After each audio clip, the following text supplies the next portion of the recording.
Hello, my name is Andrew Stallard. This is my second video in my APC Physics, Electricity and Magnetism playlist. It will be on electric field due to a point charge. So without further ado, let's get started.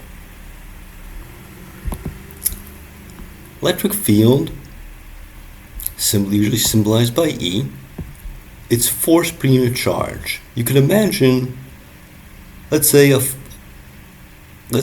a force from this charge Q acts on a charge Q naught, right here, that force divided by that charge that's acting on is going to be the field.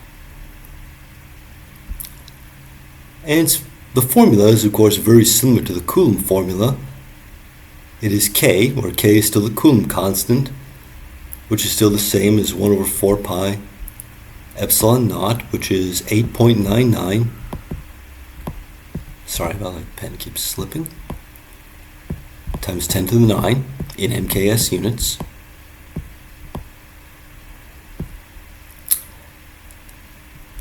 Now, the units for electric field are newtons per coulomb, force over charge. Now, something I should probably mention, the gravitational field, newtons per kilogram,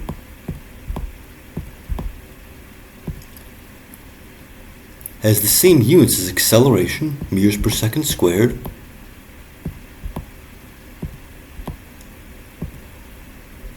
The units for electric field do not reduce to acceleration, like the units of gravitational field.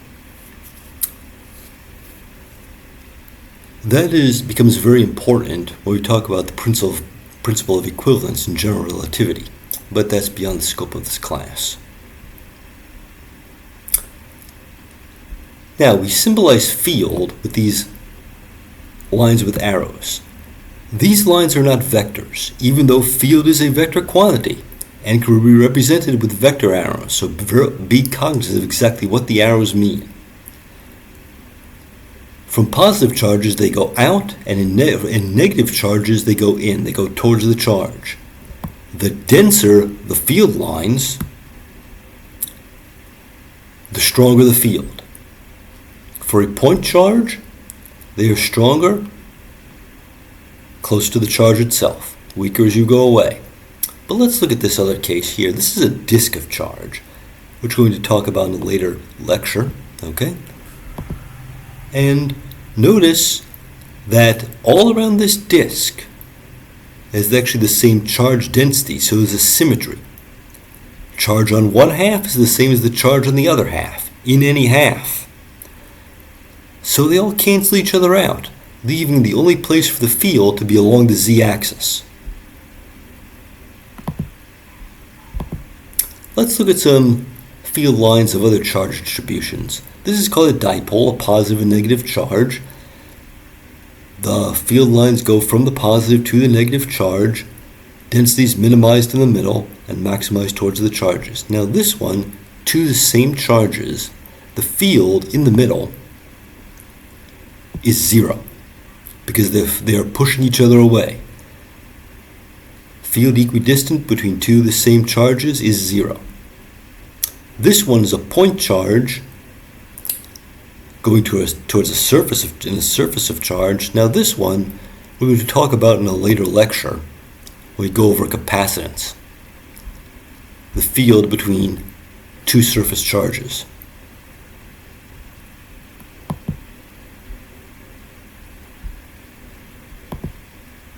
Let's do some problems. What's the electric field? 3.45 meters away from a charge of 1.02 coulombs. We're going to use the formula, the field formula.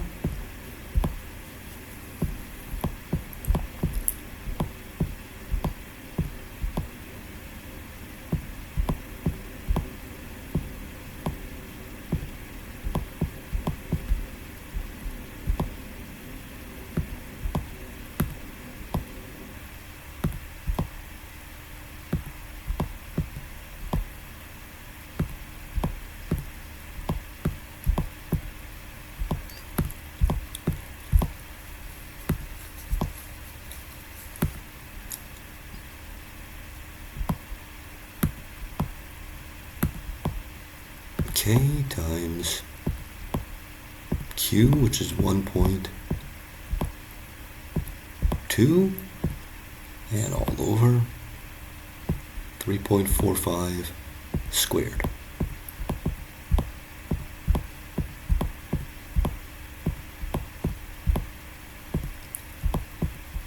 And that's going to equal 7.70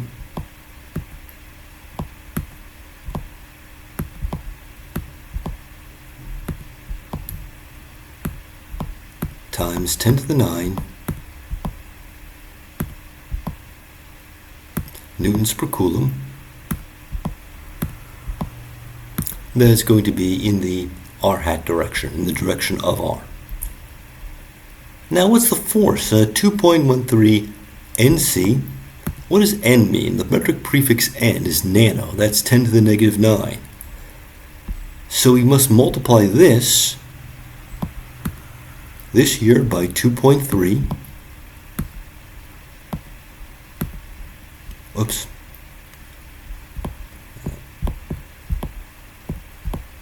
Probably should get rid of that. Times 10 to the negative 2. 10 to the negative 9.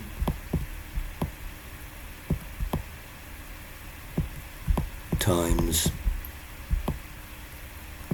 we did convert the nanocoulombs to coulombs, so it's 2.313 times 10 to the negative 9.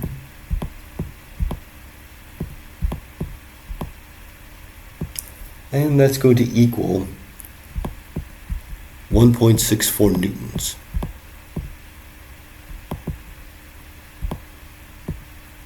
1.64 newtons.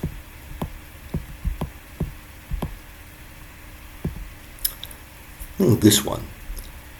A charge of 5.46 millicoulombs sits at the origin of a Cartesian plane. What's the field at 4 meters and 5 meters? Well, let's look here.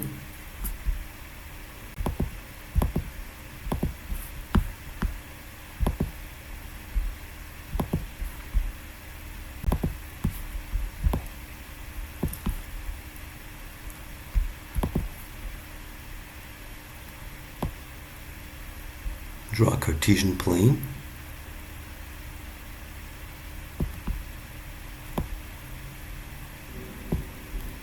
With an origin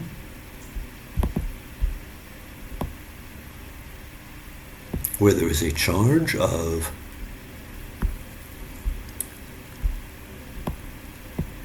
4.56 millicoulombs.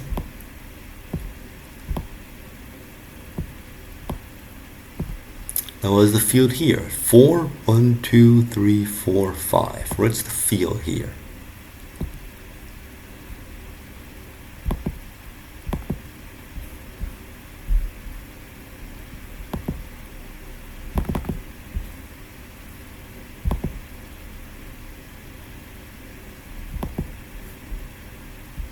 Let's draw a vector arrow. This is not a field line arrow. This is a vector arrow showing you the direction. E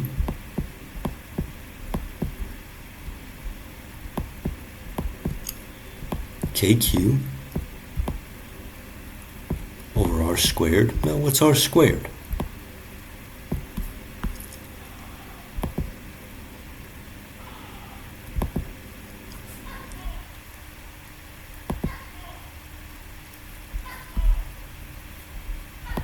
This is a Pythagorean identity.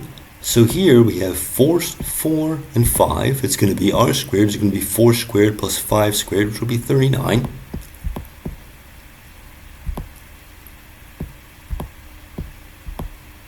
Nine times 10 to the 9. 10 to the 9. Then we have to change this. These units, this is microcoulombs, millicoulombs, sorry, not micro, milli. Micro is 10 to the negative 6, milli is 10 to the negative 3.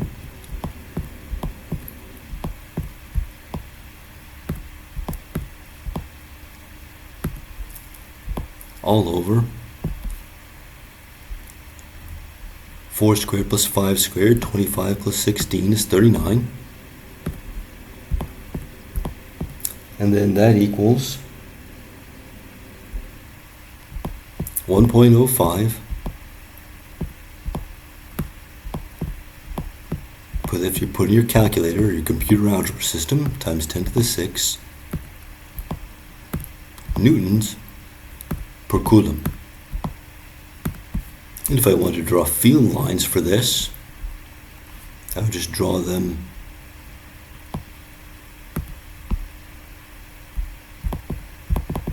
like this.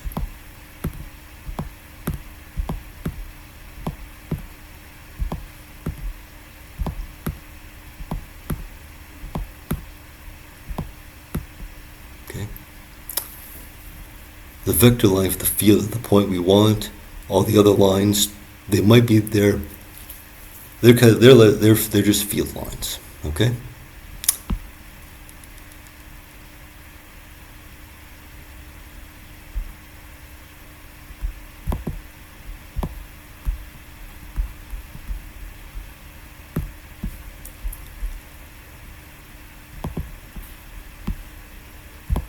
Moving on.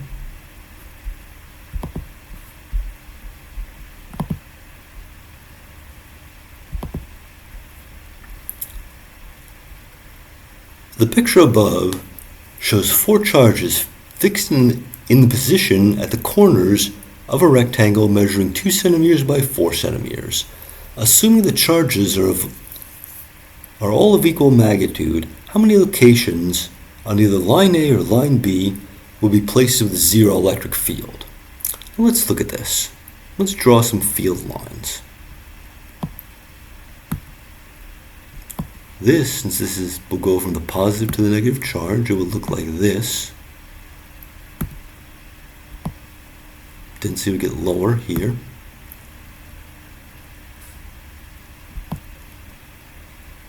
And this is kind of the same thing here.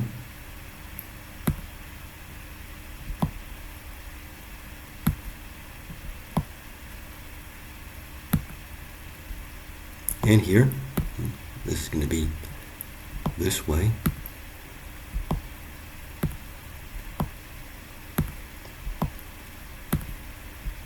But what's going on in the middle?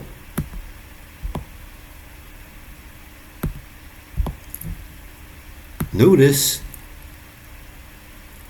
that these 2 charges are both positive, and they are equidistant from each other. So from the positive charges, the field here is going to be 0.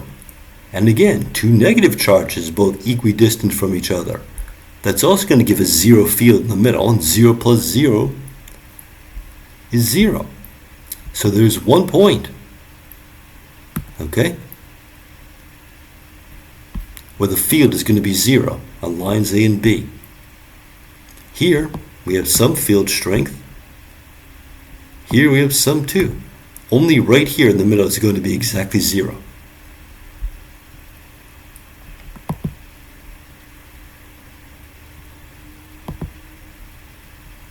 Superposition of electric fields.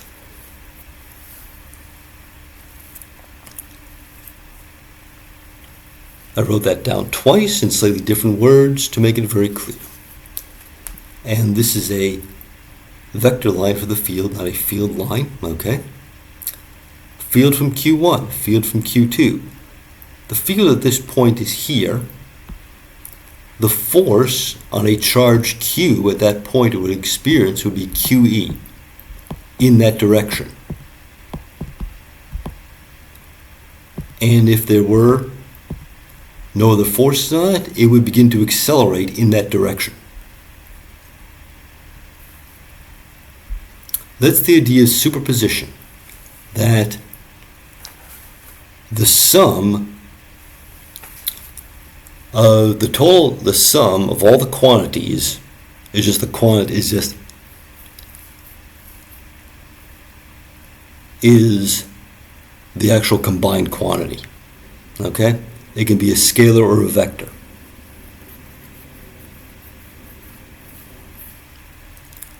And no, that's not true of everything.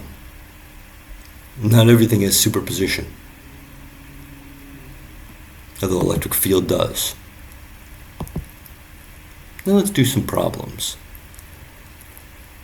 A charge of 7 millicoulombs at point 35 on a Cartesian grid and one of negative 12 millicoulombs at negative 2,2 on a Cartesian grid. What's the magnitude and direction of the field of the origin?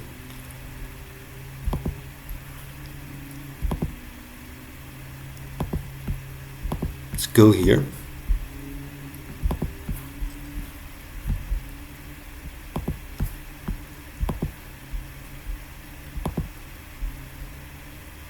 Let's call up our Cartesian plane.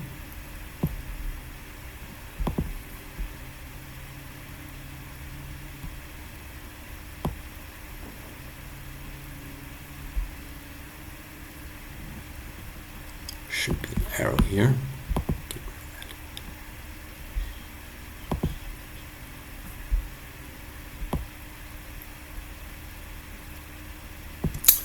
Origin. So we have one charge at 1, 2, 3, 1, 2, 3, 4, 5. One charge here, and another one, negative 2, 2.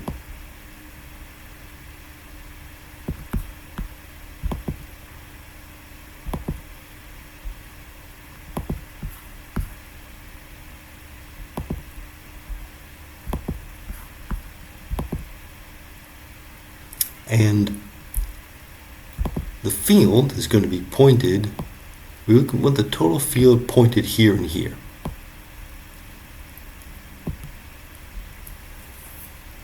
We can't just add the vectors, since what I did were actually displacement vectors, not electric field vectors. We have to do calculations. Now, notice for this charge, which is 7 millicoulombs, notice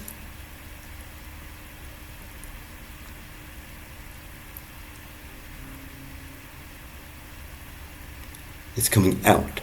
Okay, this is a positive charge. And now I actually did this one backwards, okay? This is a positive charge, the field is going out. The negative charge, the field is coming in, okay?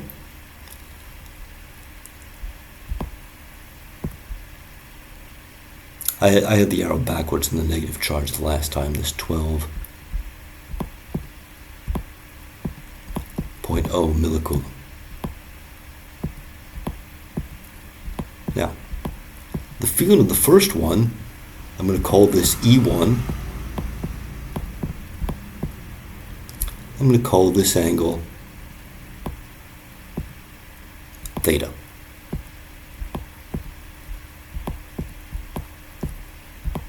KQ1 over R1 squared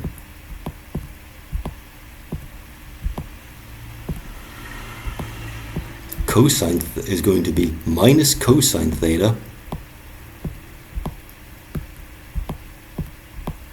x hat plus sine theta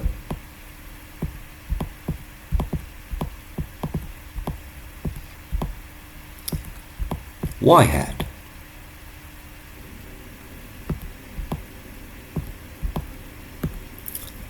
Or sorry, no, this is minus 2. Since both is going to be negative in both x and y. Okay?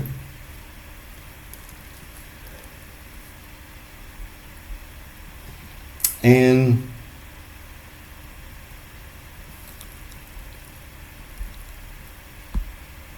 K is still 8.99 times 10 to the 9.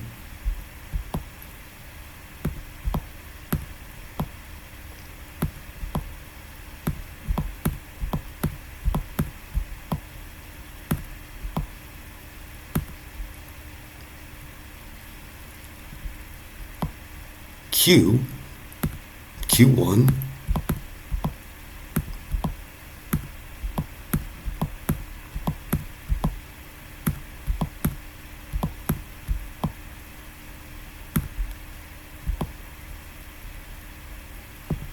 R, which is going to be the square root of 3 squared plus 5 squared, or the square, no, it's going to be 3 squared plus 5 squared. R is the square root, so R squared is going to be 34 meters. Okay? Now, the cosine is adjacent over hypotenuse, so that's going to be minus 3 over root 34 x hat, and minus 5 over root 34 y hat. Okay? X and y vector components. And when we solve that, it's going to be negative 9.523 times 10 to the 5 x hat plus 1.587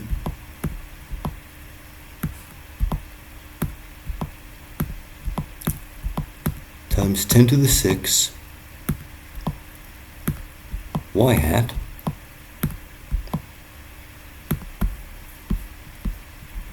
now. We're going to have to get this other one too. Then we need to add them vectorially.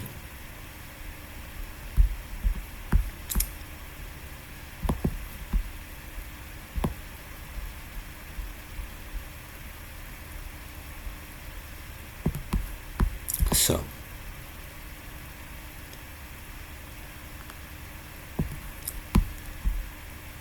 E2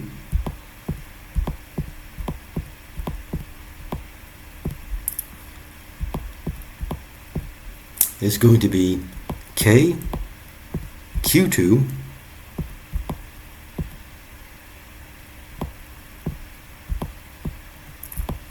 over R squared.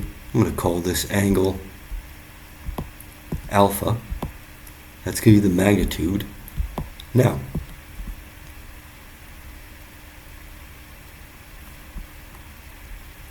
we have this is going to be negative in the x direction,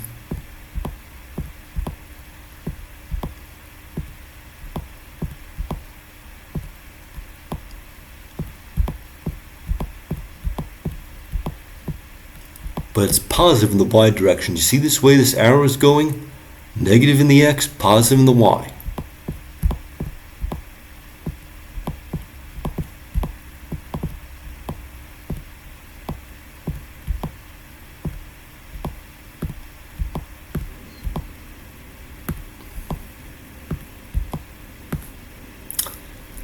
We know that K is still 8.99 times 10 to the 9. Q2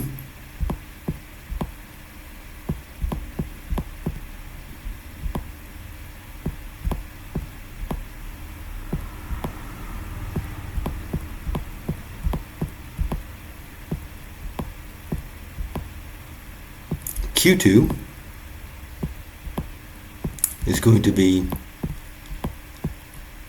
1.20 times 10 to the negative 2, because it's 12 millicoulombs, 10 to the negative 3, and proper sign to 12 times 10 to the negative 3 is 1.2 times 10 to the negative 2, and R squared is going to be 8, because both of these are 2. Okay, magnitude 2. 2 squared is 4. 4 plus 4 is 8. R is the square root of 8. r squared is 8. Now, cosine alpha and sine alpha are both going to be root 2 over 2. That's now a 45-degree angle, since both the legs are equal. It's a 45-45 root right triangle. Now, and when we get this,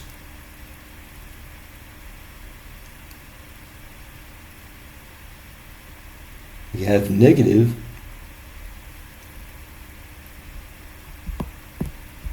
9.535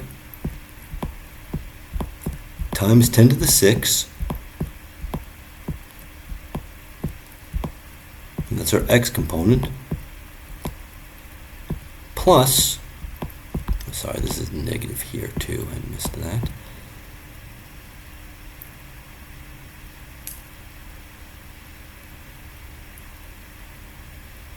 (9.535) times 10 to the 6 in the y, since the angles are the same.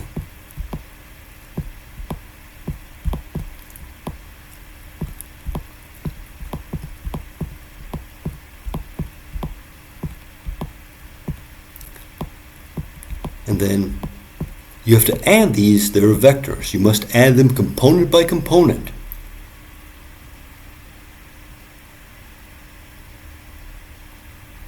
So when we get that, we get negative 1.04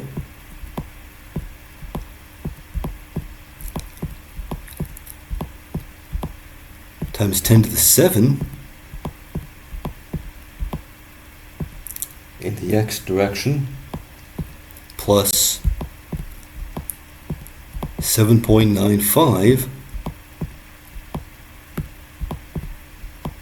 times 10 to the 6 in the y. Now, these are in units of newtons per coulomb, but this is in vector component form. We want the magnitude and direction. To find the magnitude, it's a Pythagorean identity. This divided by this. Not divided by this. The square root of this squared, of the x component squared plus the y component squared. And when we do that, we get 1.31 times 10 to the 7 newtons. Now we also need the direction. For the direction, we need to take the arctangent.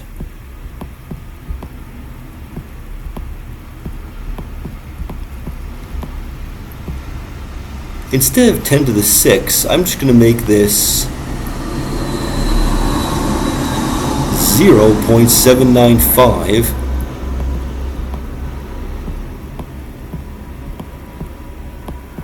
all over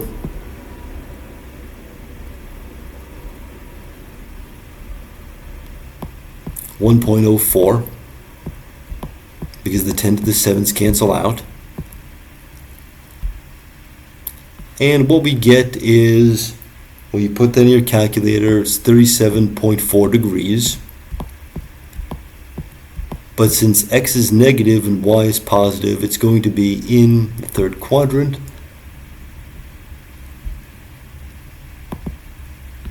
So we draw the vector.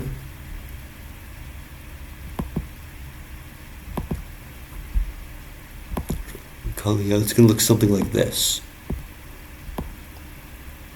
Right here.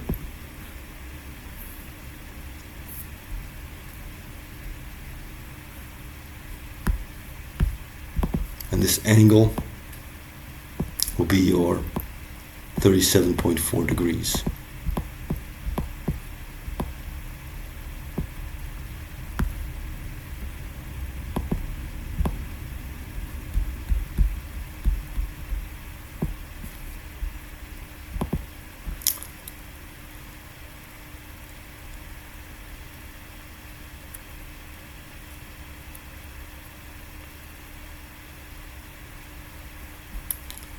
Q1 has a charge of 0.792. Q2 is a charge of 6 coulombs. Q2 is a charge of 0.695 coulombs. Point A is 1.04 meters from point Q1 and 2.686 meters from Q2. Q1 and Q2 are 2.12 meters from each other. What's the field at point A? Let's look at this. Suppose I have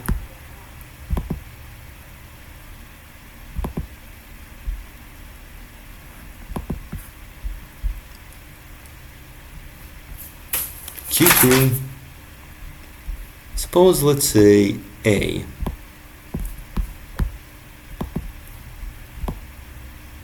is here.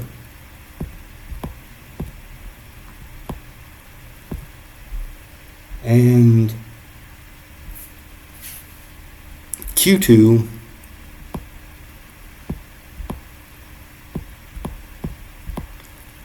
is here.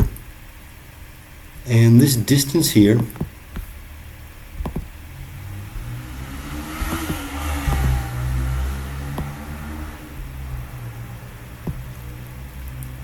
is 2.86.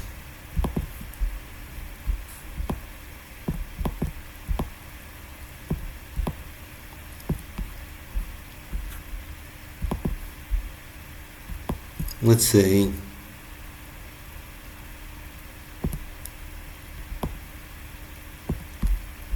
Q1 is here.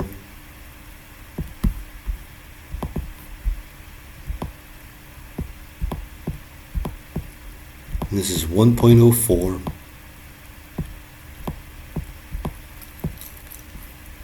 And 2.12 here. Now, we don't have a grid here. We just have some data. We need to find the field at this point. Now, it might help to find these two charges. How about let's just superimpose a grid. We're going to call Q2 to A, just one component. Here, we only have one angle. How are we going to find this angle theta?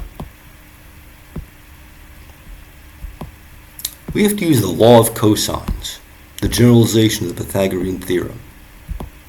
A squared plus B squared minus 2AB cosine theta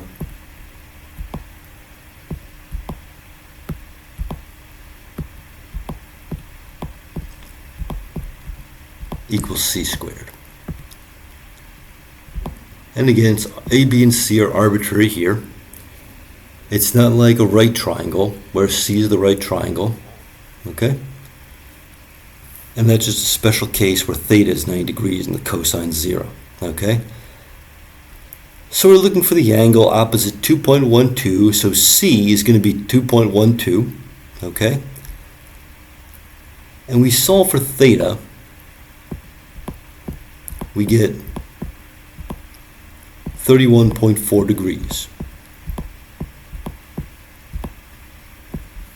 Again, we have to solve for cosine of theta in terms of all these other variables, and then take the arc cosine. And here's what you get. You can put that in your calculator, okay? Now we have to find the force. From Q2, we have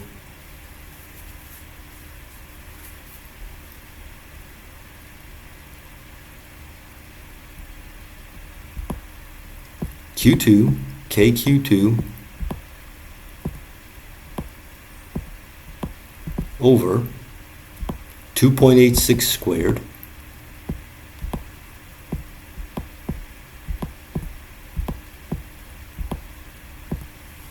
okay.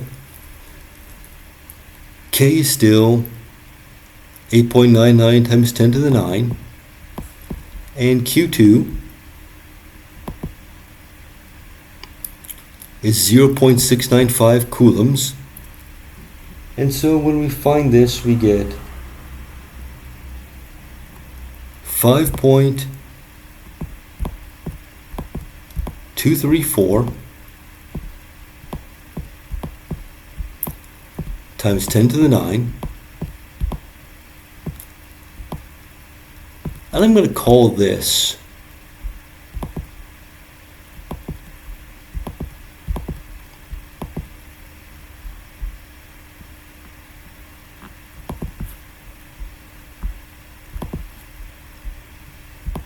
the x direction, okay? I'm going to call this perpendicular to it the y. In the x hat direction. And it's only in the x hat direction. Now, the other one, KQ1,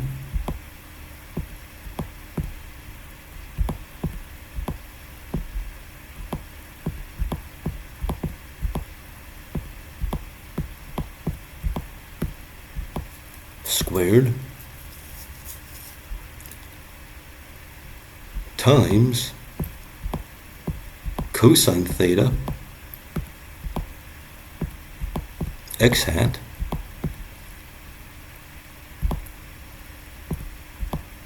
plus sine theta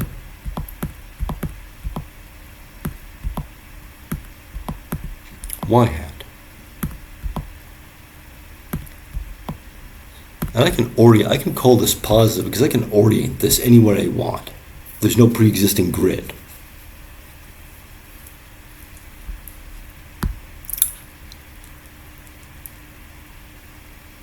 And theta is still this, okay? Q1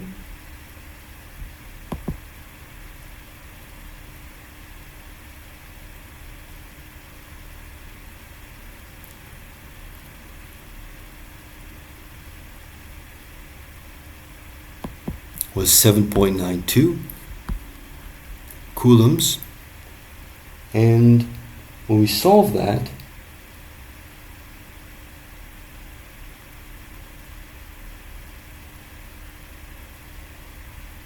sorry, this is 7 point, sorry, this was wrong.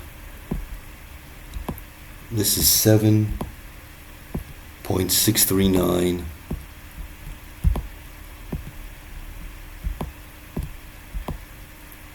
times 10 to the 8. Push the wrong button. This one here was 5.23 times 10 to the 9.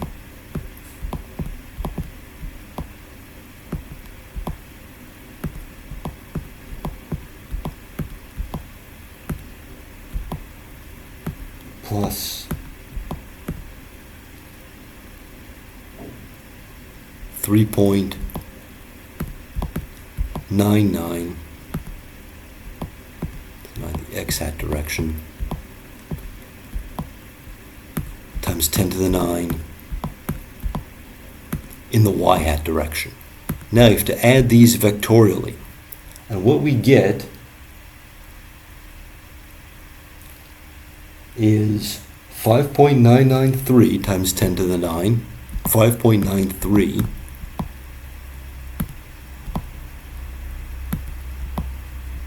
times 10 to the 9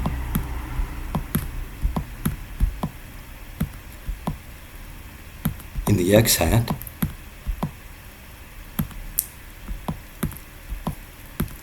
plus this 3.99 times 10 to the 9 in the y hat, and to find the magnitude, okay, it's a Pythagorean identity. Square root of this squared plus this squared, and it's going to be 7.20 times 10 to the 9 newtons per coulomb.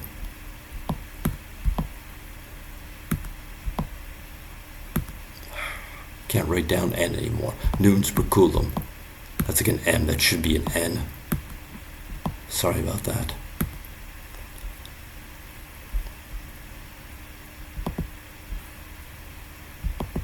Okay, I've